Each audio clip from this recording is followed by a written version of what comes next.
It's interesting getting it all sorted out. Scott definitely had a handle on how to do it, but hopefully it'll work from here forward. So I know I'm actually live on Rumble now, and we'll see if we can get live on YouTube. Although I doubt that I'll probably have a stream going out to all of those. We'll see. Let's see what I can come up with over here. Not yet. Customize. Not sure if the live video streaming from Rumble over on YouTube is actually functional right off the bat, but if it is, we'll keep it going. Let's see here. But, so far, at least we've got Rumble working. We'll see about X. I don't see any stream indication going on X yet. From what I can see, just all of my regular posts are going on. And yeah, that's it so far. Anyways, I'll probably figure out X later. No big deal. Love to get YouTube working if possible today. And if we can, great. If we can't, no big deal. I'm just going to plow ahead and continue with the show based on what I put together and do it just on Rumble. So, and it looks like that's going to be the case because I don't see a live stream showing up for the moment on over on the other one. So let's see if I can set up my background here.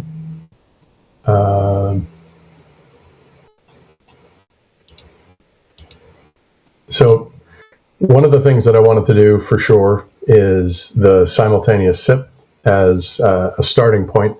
And one of the things that I discovered as I was starting to think about doing a show like this and preparing a show like this, I'd like to be able to do the same ritual that Scott had, but I wanted to understand where the source of the ritual came from in the sense of what is the value of it and things like that. The reason I mention that is because when Scott talks about it, he talked about a dopamine hit that we would get from the from the ritual of it. And when I think about it, one of the things from a ritual perspective that I like and I have to put into place, something that comes from my past, has to do with funerals. And that's today perhaps a sensitive topic because Scott obviously just passed. I was on a cruise when I found out, and my wife has been watching me watch this show for quite a while, years, in fact, 10 years probably. So in all of those years, I spent a lot of time thinking about, things that Scott teaches, things about persuasion. I've studied it myself. I've been studying it probably since 1992, not so much as a, certainly no hypnotist, but I was a salesperson, and we took great pains to study persuasion in sales. So there's a lot of understanding around what you can learn from persuasion and how to put it into play. So when you become a person who is going to be persuasive or is going to have influence, the couple things you have to think about are the purposes behind each one. So persuasion is, from my perspective, persuasion is actually getting somebody to take a preferred action. In other words, I'd like to show you something and hope you might buy it.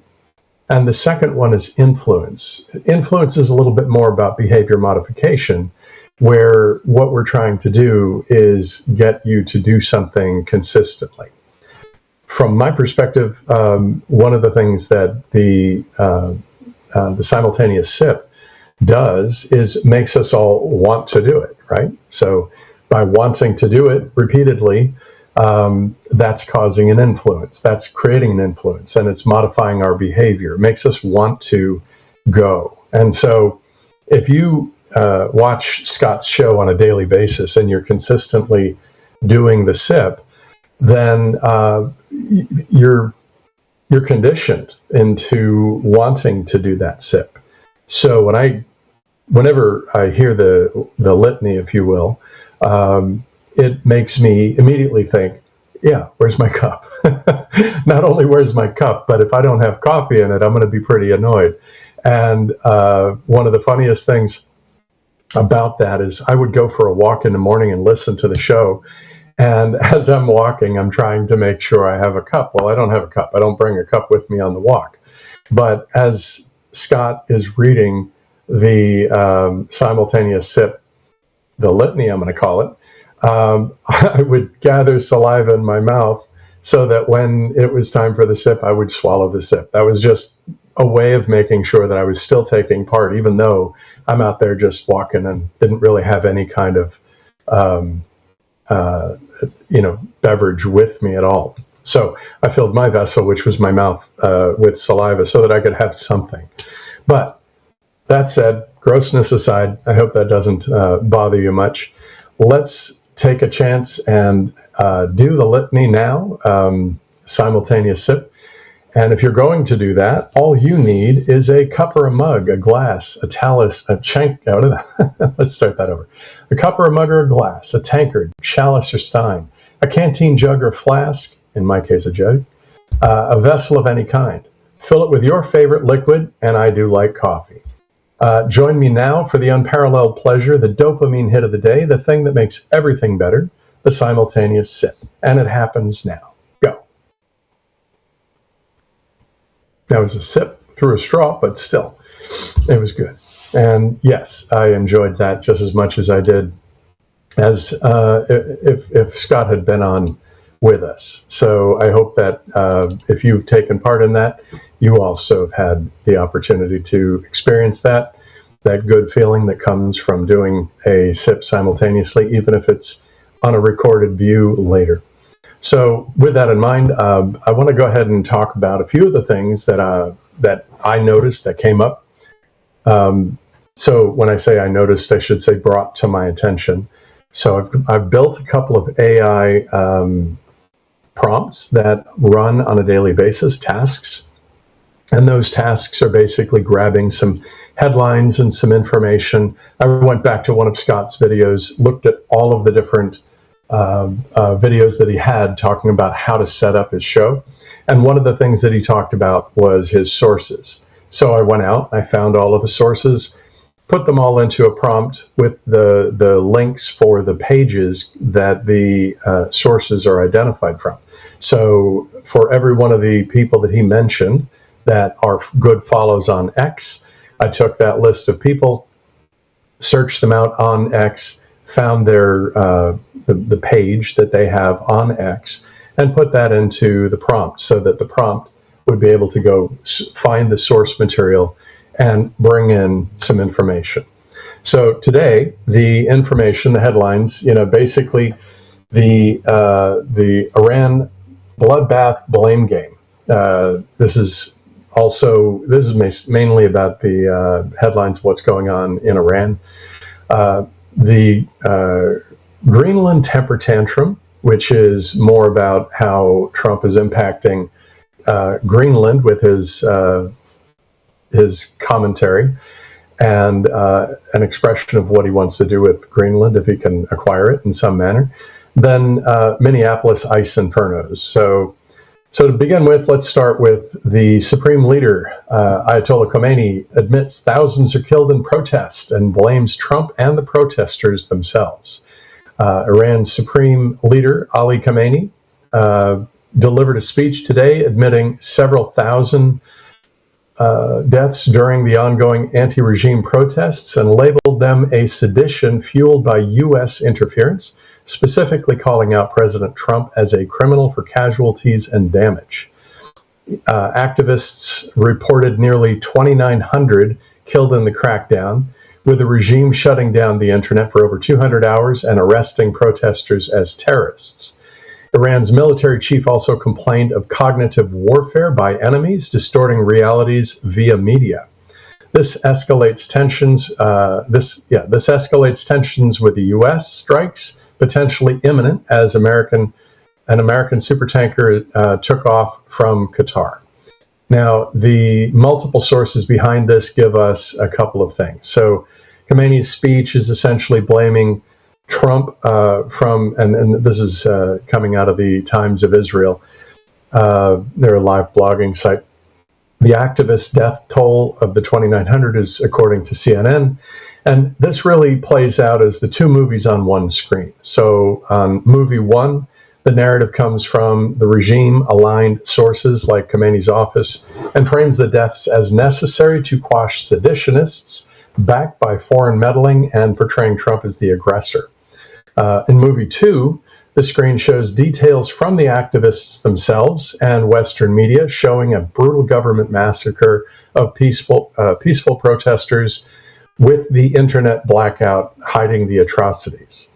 If we go over to Scott's perspective and use the Dilbert filter, this leans towards massive incompetence rather than pure conspiracy. The regime's harsh crackdown and internet shutdown suggests panic. Rule-breaking responses by mid-level enforcers to maintain control amid the chaos rather than meticulously orchestrated global plot. So in other words, the killings aren't necessarily at the direction of Khomeini necessarily, but that because of the structure of that organization under Khomeini, there's a great deal of chaos occurring, some intentional, some accidental, depending on whether or not those people are actually just reacting from a military perspective or dealing with the protesters coming at them and just opening fire. So, but it's kind of an attempt to maintain control amid the chaos rather than a meticulously orchestrated global plot. Now, Khomeini's administration could stem some of that, basically trying to make sure that the admission. Oh, I'm sorry. Khomeini's admission could stem from internal leaks or poor information control, not a deliberate reveal. So that could be the case. Now, we don't know. And I'm not trying to say I do, and I don't have any opinion of it one way or the other, because honestly, it's, I certainly wish the protesters luck in the hopes that they may have a free regime as opposed to being under control of, an authoritarian that's running the show and making situations where troops are going to actually kill people in the streets. With brutal responses like that they typically have, it can't be very easy for Iranians to deal with that. So anyways, the influences at play here. So this is, again, kind of going back to the influences that are a situation where some people are going to put influence out there to make a reaction, either to control the population or control the reaction by people like us watching this. So the first one is emotional response, stirring fear and anger. Obviously, we know fear and anger are two of the most persuasive emotions. So if you can stir those up, then you can get that reaction going. Now, the immediate response for fear and anger is by labeling protesters as seditionists to justify the violence. Another one is the irritator, which is, you stir the pot and give people more reasons to be angry. So the regime's dismissive tone towards protesters and foreign influence as interference is belittling the opportunity, or the opposition, so that the opposition doesn't feel the desire to continue. Then using words, kind of the word, not necessarily word salad here, but using word speak primarily to get people to use the words in their head repeatedly, because they heard it. Once you hear it, you want to use it as a framing for whatever's going forward. And those words are things like labeling, using criminal for Trump and sedition for the narrative that, Trump is a criminal who is spreading sedition through the media to influence the people on the street. The other one is framing. So portraying death as protester caused versus regime brutality. So they're, in order to make themselves look better, the regime is saying, it's your fault. You protested. Trump stirred the pot. You listened. Now it's your fault that we're killing you. So just basically deflecting the blame. Insight. Claiming cognitive warfare implies a hidden truth about media distortion, which it's ultimately the perspective behind conspiracy theory. So the idea that there's conspiracy theorists out there stirring the pot and doing or conducting some kind of cognitive warfare against you to imply some kind of hidden truth about media distortions. So news item 2, Trump threatens tariffs on countries opposing U.S. control of Greenland, sparking protests in Copenhagen. So President Trump has threatened tariffs on nations opposing the U.S. taking over Greenland, leaving thousands protesting in Copenhagen against a perceived U.S. aggression. This follows Trump's boundary-pushing actions in his second term amid broader international moves like seizing Venezuela assets and military threats elsewhere. There are a number of sources for all of these that I can share if anybody's interested. But the broader context of Trump's second term actions is that this is these are potentially too on the nose. So the whole concept here is that Trump's overt, bombastic style makes the threat feel a little bit like a scripted power play, almost making a character out of him and its directness, echoing his first term Greenland purchase attempts, but escalated to tariffs and seizures instead. Going back again to Scott's Dilbert filter, this is more incompetence rather than conspiracy. Trump's impulsive statements could reflect aides breaking the rules to get things done in a chaotic administration, racing against the midterms rather than a coordinated cabal. European backlash-like protests highlight poor foresight in international relations. The influence principles that are at play, threats that are explicit, tariffs if you oppose us to coerce compliance. Competition, framing it as a zero-sum game where the U.S. gains and others lose. Time pressure, which is pushing the boundaries ahead of the beat the clock. And then the confidence. Trump's bold declarations project unshakable authority.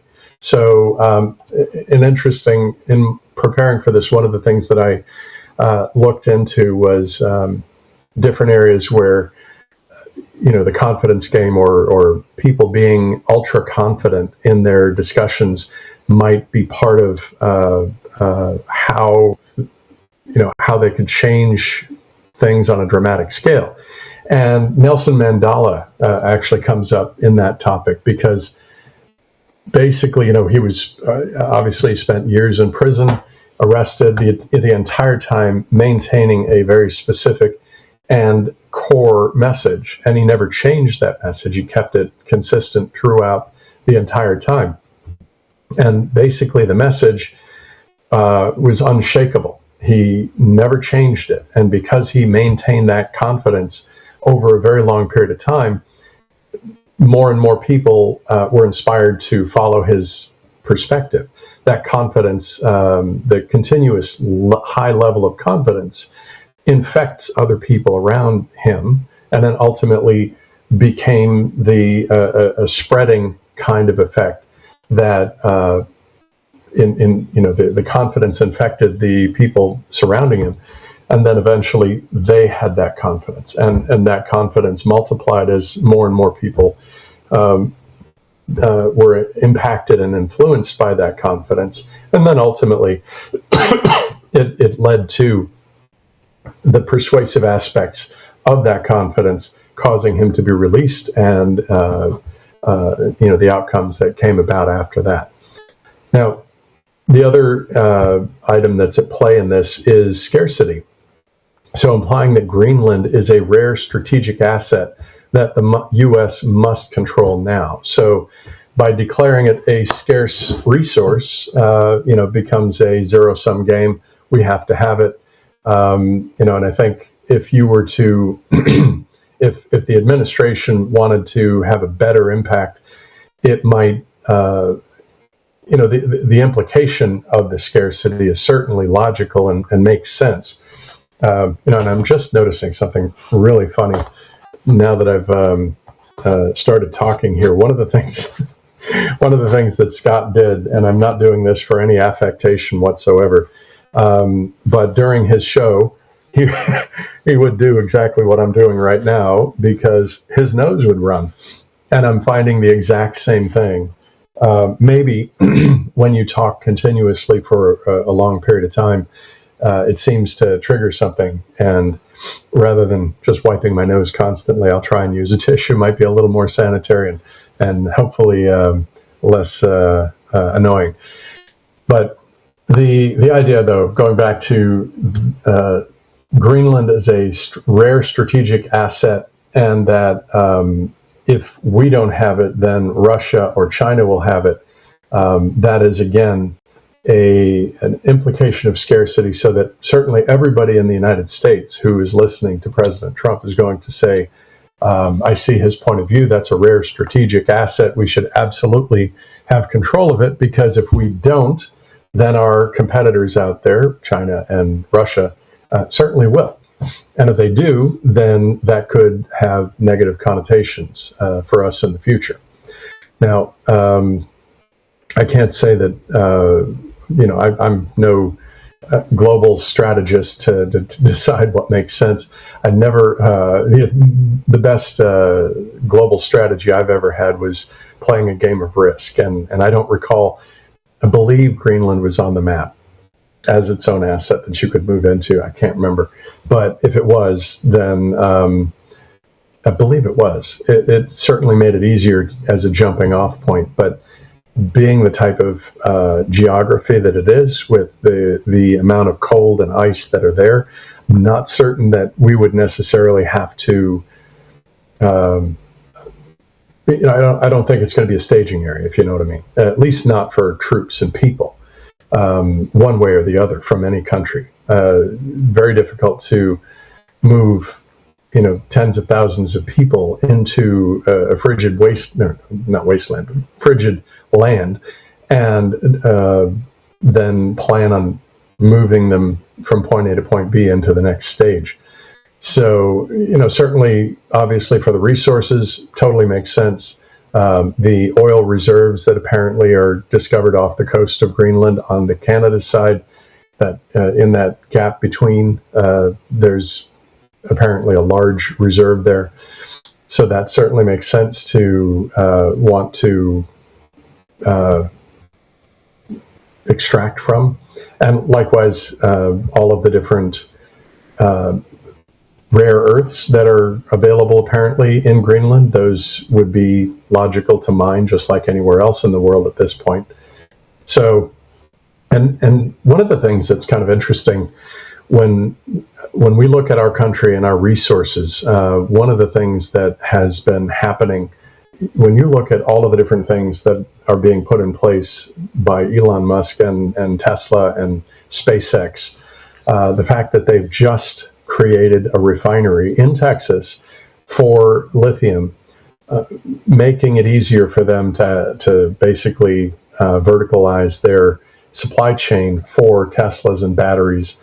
And it's not necessarily Tesla's the car, but the battery packs and the mega packs that are being delivered out to the grid. Really makes sense that we would want to find sources for lithium that we can actually have access to directly. So, strategically, zero-sum game, scarcity, absolutely makes sense as to why we would want to have access to what's there. And certainly I think everybody would agree that having a presence there whether it's a military presence or a commercial presence, so that we can leverage those assets, totally makes sense. And perhaps there's some future narrow path that we can weave our way through that allows us to have access to those resources in some manner. Maybe it's a shared access, but ideally it's not exploited by those who would use those assets against us. Now, the other area that came up, the violent clashes in Minnesota during the ICE raids, obviously this is another situation where the tensions that are escalating in Minneapolis with the violent crashes and with protesters and federal agents, they're definitely, that kind of turmoil inside of our own country is always disheartening. And it depends on which side you see it from. Again, this is, to me, 2 movies, 1 screen. You've got, or maybe it's 2 screens, really. The perspective is that, let me put it this way. I had a conversation. I just came back from a cruise, and I sat on the cruise with a woman. We were, my wife and I were sitting down in the open atrium. I was looking for a plug, frankly, so I could plug my laptop in. I was actually trying to prepare for today.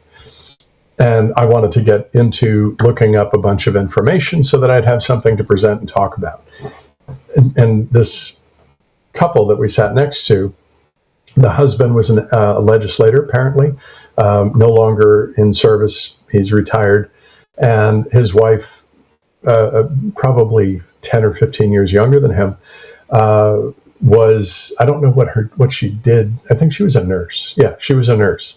And she was explaining about, one of the first things she said is, where has all the empathy gone in our country? And it immediately kind of made me laugh a little bit, because I'm thinking about Gad Saad and his upcoming book, Suicidal Empathy. And when we started to describe, so the people coming into the emergency room, as a nurse, you would logically take care of whoever comes in.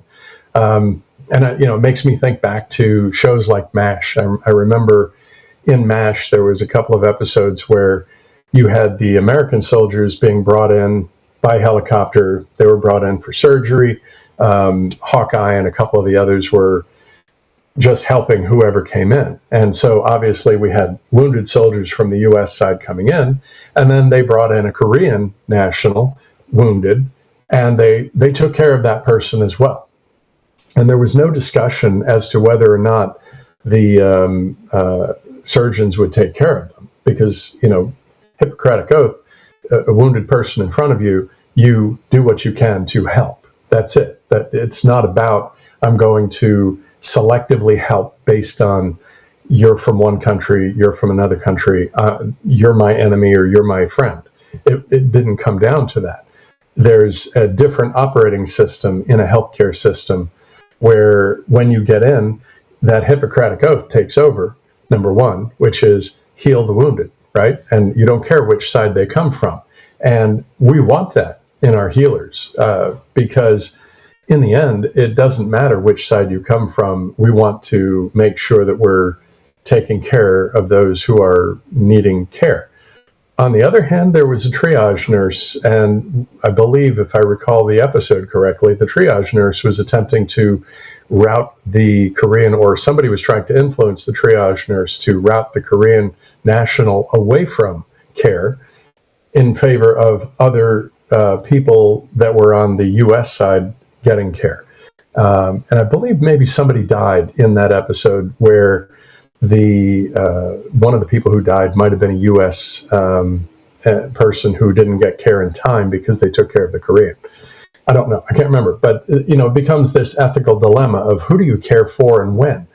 And, I'm thinking to myself, so you bring the person who was shot, that, and I'm not talking about the car, I'm talking about the second event with a person with a shovel attacking an ICE agent. So you bring the ICE agent to one hospital and the person who was attacking with a shovel to another hospital, so that you don't have that dilemma of which one do you care for.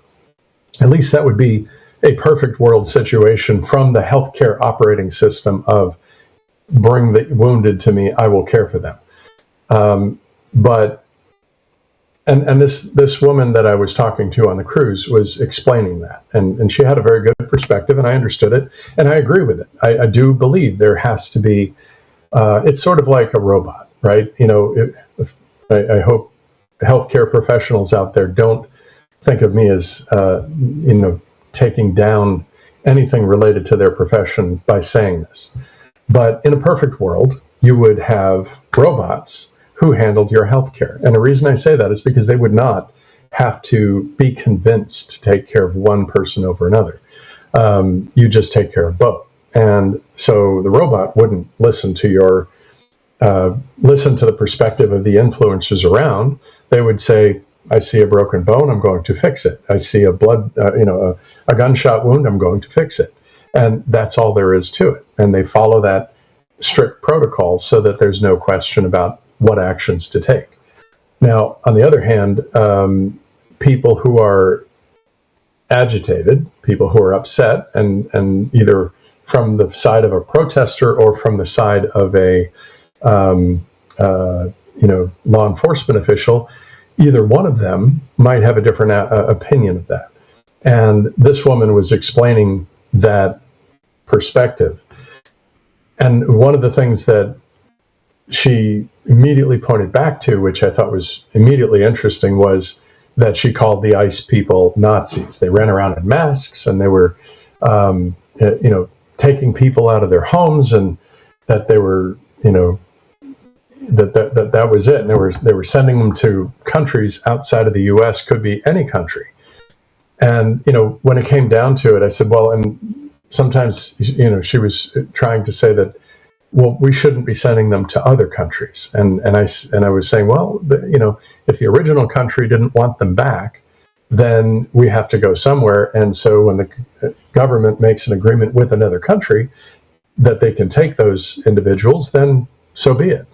Now, whether or not that's practical, valid, I don't know if it makes sense for us to do that as a country. I don't know if it's the smartest move. If you find somebody who's genuinely a criminal and convicted and, supposed to go to a detention facility, then yes, we would, it could be Guantanamo in Cuba. Maybe it's the Supermax in Ecuador. I don't know, or some other country that is willing to take these people in and carry out the sentence, if you will, if there is one, for that type of person being sent out of the country. Now, when somebody just gets sent out of the country and they land in maybe a friendly country to them, they're probably on a loop just to come right back into our country. But hopefully at that point, what we've done is reset the perspective. Because the other thing that the lady that was talking about is, she was like, I can't believe. Now this is, I found this very interesting because she was clearly very left-leaning. And, she was absolutely flabbergasted that no administration prior to Trump had even attempted to put up a wall.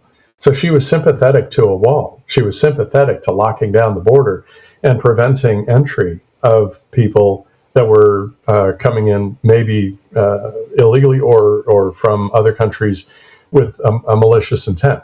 So she was on board with that. But she was not on board with ICE putting people outside the country because she didn't think it was being done fairly or appropriately. And mainly because she saw that ICE was essentially Gestapo of Trump. That's literally what she said, almost word for word.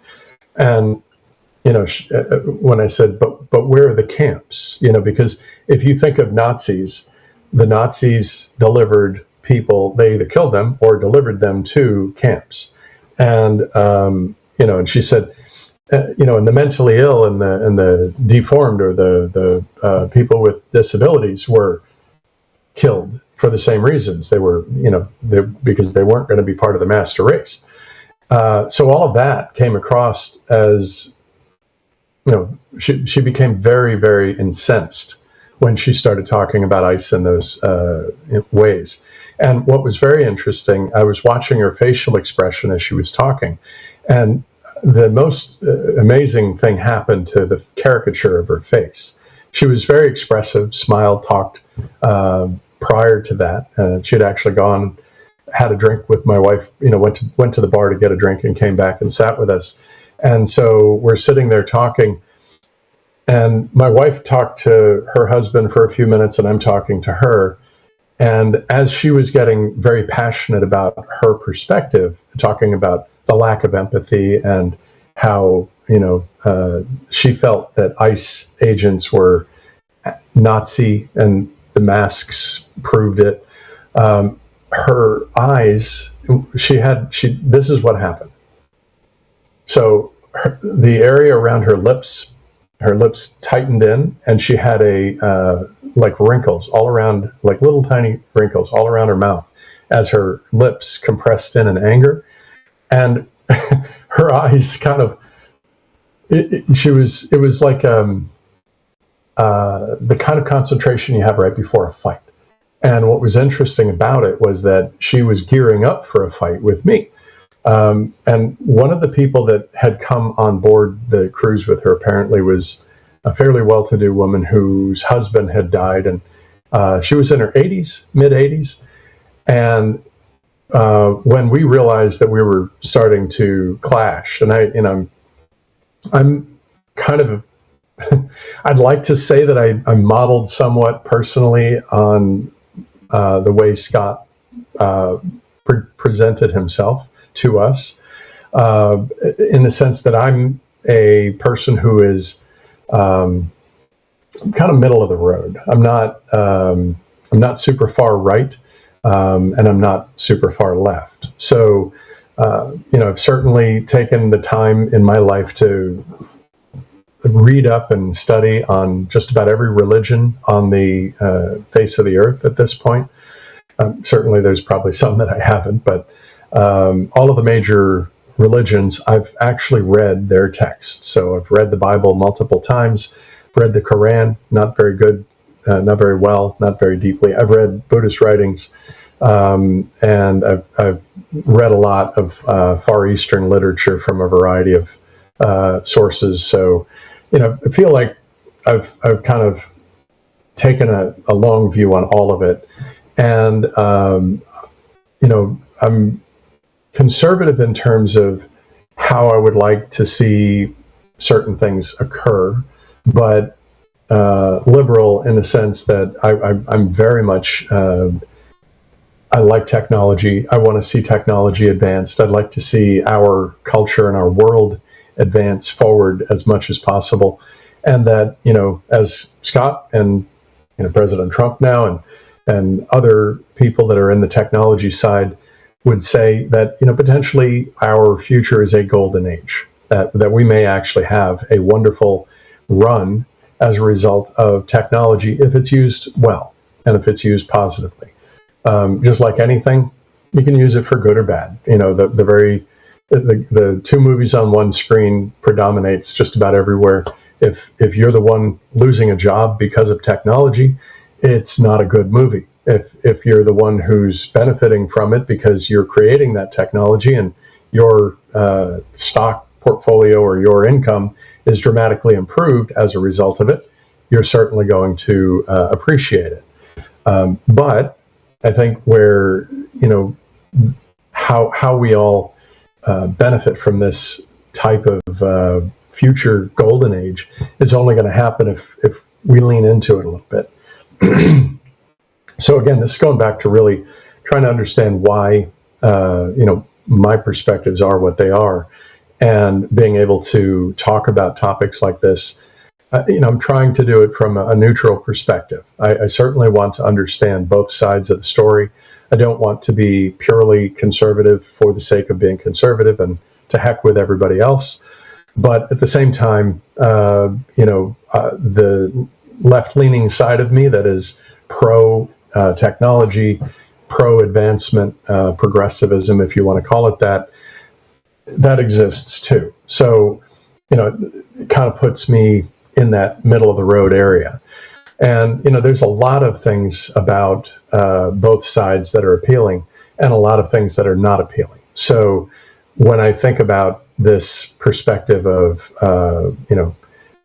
being willing and able to call somebody a Nazi just because they're doing a job, perhaps I can see the point of view. I can see why people would feel that way. But at the same time, I also look at it from the other side, which is, how do you enforce your laws if you don't have somebody like that doing it? So, law enforcement's not an easy job. I don't care who you are. If you think that walking out and telling people to stop doing bad things is easy, you're crazy, and to think that there are people who come into the country in a manner that makes them an instant criminal because they did not come in legally. And if they also happen to commit crimes while here or commit crimes before they got here, that's certainly problematic. And you don't, when you think about the criminals from Nazi Germany, right? The war criminals, they ran off to Argentina, right? At least some of the stories are, and some certainly came here to the United States and ran away. And Israel and Mossad, and I think other countries and U.S. assets all became involved in hunting those people down, finding them in the country they went to, and bringing them out. And certainly the more extreme versions of those groups didn't just necessarily bring them out for trial. They probably executed them on the spot and killed them. When we think about our own actions under Obama sent SEAL Team 6 in, and we took out can't believe I can't remember his name, but the guy who knocked down the Twin Towers, right? We took action. We sent our troops in and killed him in a foreign country that would not have actually sent him home. So this is not an unusual thing to do. And for us to send people in our own organization to extract people from our country who've broken the law, who are potentially doing something wrong, that's not unusual, especially when those people have done something at a large scale that makes it difficult. They've done it at such a large scale that it effectively becomes a war crime. Now, whether it's a war crime or crimes against humanity, I couldn't say. But when you look at Maduro being taken out of Venezuela by our troops, skin in the game, I am happy it was done. Why? I lost my oldest son to fentanyl. And so that conduit for how those drugs came into our country, I don't have a lot of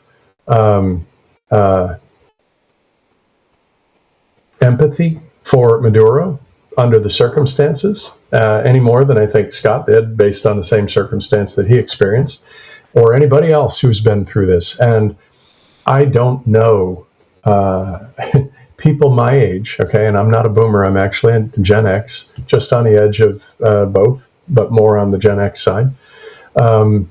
My generation, of all of the people that I know, I don't know a single person that doesn't know somebody that was either directly impacted by or killed by fentanyl, okay? I don't know anybody that doesn't know somebody that had the same problem. My youngest son had to find my oldest son after he overdosed on that drug. And it wasn't something that he intended to do. There were a lot of other extenuating circumstances that brought it all together. So that is, it makes it very difficult to have empathy for somebody like Maduro. Sorry, it's very difficult to have empathy. I certainly have an understanding about why other people might have empathy in a way that I don't, but I don't. So I don't find it, when you think about the 3,000 plus people that were killed in 9/11, and all of the people that felt an impact because of the people killed. Again, with 9/11, I was working for a company at the time, a software company, and I just got the job in the summertime. It just started, and then 9/11 happened. I was actually, it's just maybe a few weeks in, and I'm sitting there with the people that I worked with. I'm working remotely, and we see the towers. I dropped my youngest son off at school, and when I dropped him off, they were like, "Oh yeah, some plane crashed into the Trade Center, or the Empire State Building or something." And we immediately, everybody was thinking a Cessna or something like that. I go home, turn on the TV, and there's a tower burning, right? It was just like staggering. And I'm on the phone now immediately with my coworkers, and we're watching it, and we're like, "Oh my God, I can't believe what we're witnessing." And then the second plane hit. So, obviously, great deal of impact from that. But what ended up happening, the subsequent impact had my paycheck stopped that week. And it stopped that week because the company that was funding the software startup that I was in was based in that tower, in the first tower, I believe. And when the tower came down, everybody in that office died, everybody. So as a result, now we had about 60 employees. We spent from September all the way to February, well, actually till January, all of us, the company wouldn't fire us. The company still existed. They wouldn't let us go because they were trying to get financing again to hopefully make us whole, right? They were really trying to help. They were well-intentioned. But because they wouldn't let us go, we couldn't collect unemployment, which means we had zero paycheck. So from September to January, nobody got paychecks. All of us had expenses. I had flown 2 or 3 times. I had over $10,000 of expenses. I'd also bought a laptop for this job, and it was on a credit card, and I had not yet been reimbursed for that. So I've got $10,000 or $15,000 of expenses that I'm trying to figure out how the heck to pay, and I didn't have any resources at that point. I didn't have savings. I had a little bit. I think I had a 401k, but it was gone. I mean, that money disappeared so fast. And I was looking for jobs. I continued looking until March, when I finally was rehired by a company that I'd worked for before in physical security. Totally different industry than I was in. And I was able to go back to them because I had something to offer at least. And, it was, they were hiring for the right job, the right time. It's good, good fortune in that regard. But I went 6 months without a paycheck. And the 6 months without a paycheck cost me my marriage. It cost me savings, drained my savings to zero, and gave me a really bad credit hit for a while because I basically floated all my credit until I could make a payment. I wrote the letters and everything, but that doesn't change what it does to your credit, your credit score. So in the end, though, everything worked out. And that's where I would say, from the perspective of, what does the drug trade today do to us, all of us? It eats us out from the inside. It damages us. It hurts people in our life. And when that happens, the impact is dramatic. It really damages all of us. So to think that we're not going to want to bring the people who might be part of that same regime, that the supply chain of drugs that come into our country that kill our children, it really is difficult to be empathetic to those people when you're actually somebody who's suffered because of that. So it's definitely something that moves people, I'm sure, and certainly moved me, gave me a lot of heartburn, sleepless nights, worrying about my youngest son who's struggling as a result of it even now.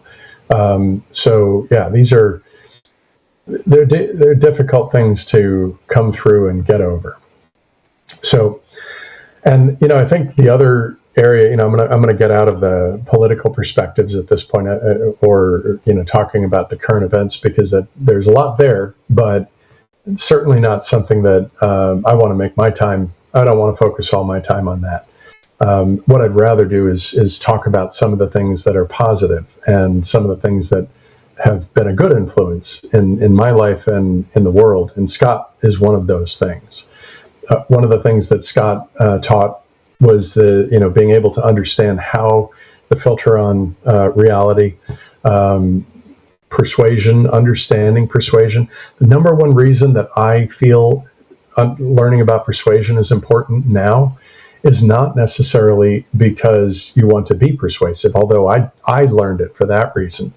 It really has to do with being able to understand when that persuasion is being used on you or people around you, and how do you deal with it? Is it something that you deal with by one way is turn it off, right? If it's the TV, turn it off, and that's easy.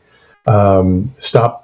How do you stop doom scrolling when everything hits a dopamine center in your brain and triggers you and makes you want to keep going, and you keep seeing vivid scenes that leave an indelible impression in your brain that you can't get rid of. Instead, it helps to watch things like Scott and seeing, being able to use the reframes, for example, as a way to make your life better, make the life of those around you better.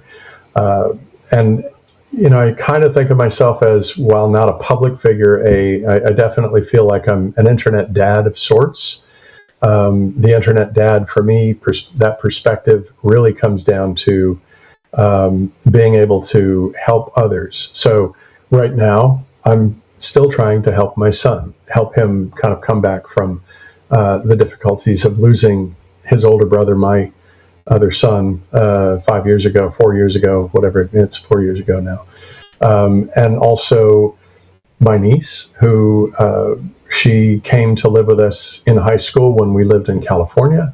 And when we lived there in California, she went to school in California. And by the time we got done, she's a sweet girl, beautiful, wonderful, very intelligent, but her perspective on everything. My wife was an executive in the healthcare industry and had, lots of people working under her. And we would have seen her get a job in a group like that. So she couldn't report to my wife, but she could have reported to somebody else in the company or in another company doing a similar job. But she felt that was a terrible thing because she just didn't want to work, right? She wanted to do something else. She didn't want that kind of a job, especially in healthcare. For her, for whatever reason, her mother was in it, her aunt was in it, and she had some negative memories of it, I guess. So I certainly understand that. But as a result, she chose a different path, and that path has led to what I call kind of a level syndrome.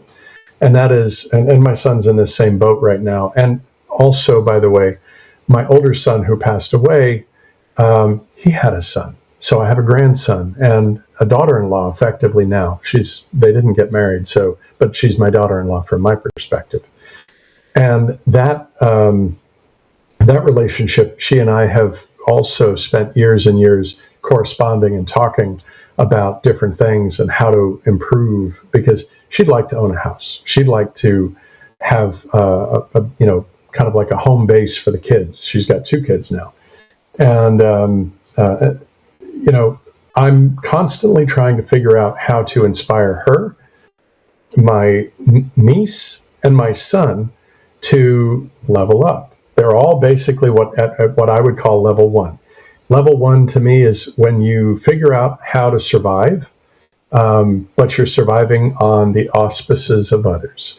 I would actually say my niece is at level 2, not level 1, because she is making an income. She's developed a way to, she's working, right? And not only is she working, she's an artist and she's a DJ. So she's selling her art in a studio, and she's performing as a DJ, not getting as much work as she would like, certainly. And that would, if she had more work, if there was more paying work for what she's doing, she would probably make enough money and it would be great. Right now, she's got car problems. So she's saying, she asked me over the past couple of days, what do I do? Do I fix the car? Do I go buy another car? She's got, like $7,000 in the bank. From my perspective, she could go out and buy a car, certainly, but she's going to buy a car that'll end up needing just as much work as the one she has now.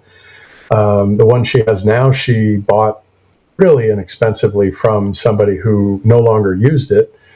So that worked out quite well. And she's had to put like $700 or $800 into it 3 times in the past 6 months. And that's difficult, when pieces and parts continue to break down because of the rather strict smog laws in California. She's due for the smog check, and the inspection has already told her, she's got a check engine light on. She can't get it inspected, which means she's not going to be able to drive that car. And she said, should I buy another car or repair this one? And the only advice I could give her was, don't buy a car, fix it, because that'll be hundreds of dollars versus $7,000. You drain your savings, and then all of a sudden you still need a repair. It doesn't make any difference. So just repair the one you have for now and keep it going a little bit longer. And but she needs to level up, because if she doesn't level up, she's not going to get that next level of income. And the things that she's missing is the understanding of how to run a business so that she can actually run her DJ business, as opposed to just getting a gig, taking the money, being happy she has it, right? And then, taking minimum wage job, maybe selling a few pieces of art once in a blue moon. Those are just not, she's not prolific enough in one or the other as far as what she produces from the DJ and the art perspective to actually generate revenue out of that. And on the other side, the minimum wage job living in Newport Beach is not enough. I don't care who you are. So, she's got that struggle. My son has a similar struggle. He did not skill up. So as a result, his skill stack is, 2 or 3 things, most of them labor focused. And every time he's had a labor job, it's the physicality of it is starting to wear on it. He had one job over the summer where he ended up stepping in a hole and fractured his ankle or sprained his ankle. And his foot was this big around for like a month and he couldn't work, which obviously means the job disappeared because there's no, it was a labor job. There was no way you're going to get any kind of sick pay or health insurance or anything like that. So how do you get yourself into the kind of job where you have those safety nets that come with those jobs? It's level up. So I'm finally able to get him to take some courses, and he's starting to get certified, attempting to get certified in a way that hopefully will yield some kind of income. And then my daughter-in-law, same thing. She's actually pursuing something in the electronics area, looking for certification where she could potentially do some things there. And I will say I'm very excited to hear that my grandson likes to do things like Minecraft and he's very artistic. So we're trying to get him into SketchUp and some of the other tools in the hopes of, doing things like 3D printing, where maybe he can create models that people will buy or something like that. He's only 7 years old. So that's fantastic. I'm really hopeful on that front. But the whole perspective on all of this is that if you're going to have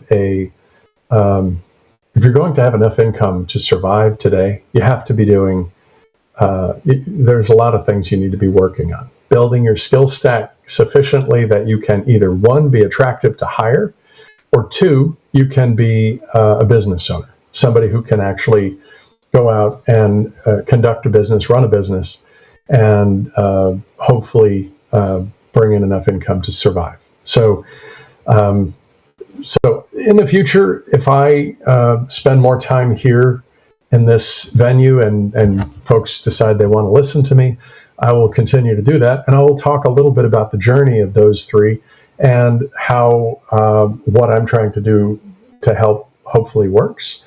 I can tell you that it really came down to discussing skill stacks to get my son to start educating himself.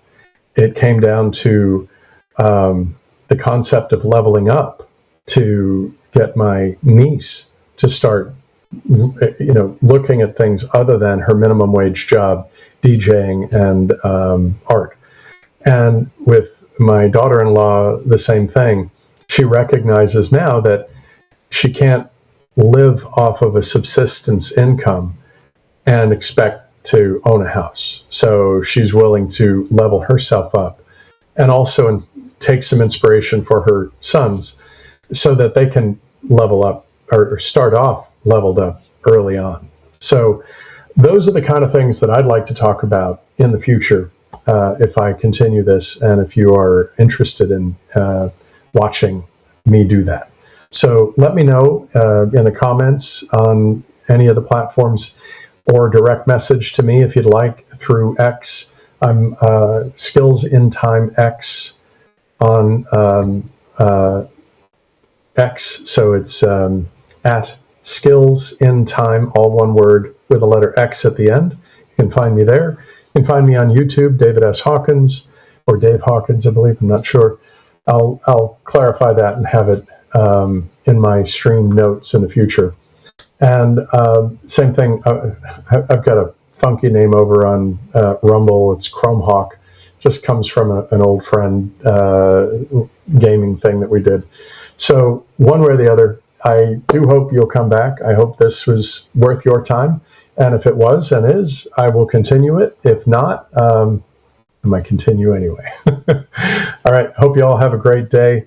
And, just one more time, especially as I'm definitely what I would call a disciple of Scott Adams in terms of critical thinking, in terms of hopefully being a little bit humorous once in a blue moon, if I could figure out how, and also an advocate of his reframes, life lessons, and many of the things that he taught. I have some things that I'd like to add to that. And certainly I'll also pull in a lot of other sources. There's a lot between Tony Robbins, folks on the Moonshots podcast. They're definitely a consistent watch on my part. I love what they're talking about all the time. I'm an advocate of 3D printing. You might be able to tell that from these little models behind me. And I definitely enjoy digging into things that are technical and scientific. So down the line, at some point, I'll try and bring those into the show as well. So again, hope whatever you have in your hand, cup or mug, chalice or stein, canteen jug or a flask of any kind, and your favorite beverage, let's have that one last sip, and I will talk to you next time. Cheers and good day.